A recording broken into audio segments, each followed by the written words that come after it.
আমি একটা কথা আজকের সমাবেশে একটু আপনাদের থেকে জানতে চাই, ইসলামী আন্দোলন বাংলাদেশ কি আওয়ামী লীগের দালাল? কি বলেন আপনারা? আওয়ামী লীগকে এদেশ থেকে বিতাড়িত করার জন্য বৈষম্য বিরোধী ছাত্র আন্দোলনের সাথে ঐকমত্য পোষণ করে ৪৪ ধারা ভঙ্গ করে মিছিল নিয়ে বের হয়েছেন আমাদের প্রাণপ্রিয় নেতা সৈয়দ মোহাম্মদ ফয়জুল করিম দামাত বরকাতুহু।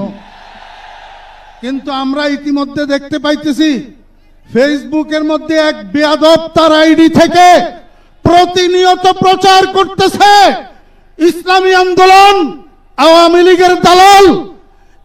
এর থেকে আমরা যেন প্রতারিত না হই।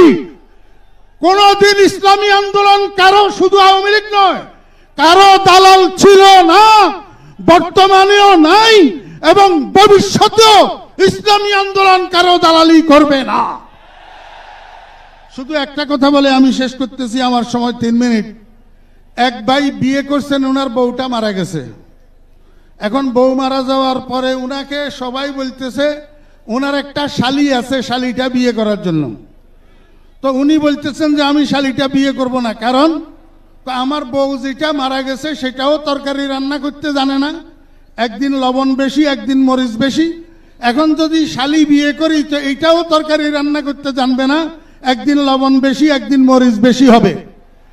আমার ভাইয়েরা, আমি আপনাদেরকে বলতে চাই, আমাদের দেশের পরিভাষায় বলে আগের বউয়ের শালি, অর্থাৎ আগের বউয়ের বোন, মানে এটা আগের বউয়ের শালি।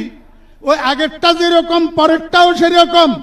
খবরদার, আগামী নির্বাচনে আমরা যদি আগের বউয়ের শালি বিয়ে করি তো আবার আমাদের দেশে কখনো লবণ বেশি কখনো মরিচ বেশি, চুরি আর বাটপারি ছাড়া কিছু হবে না।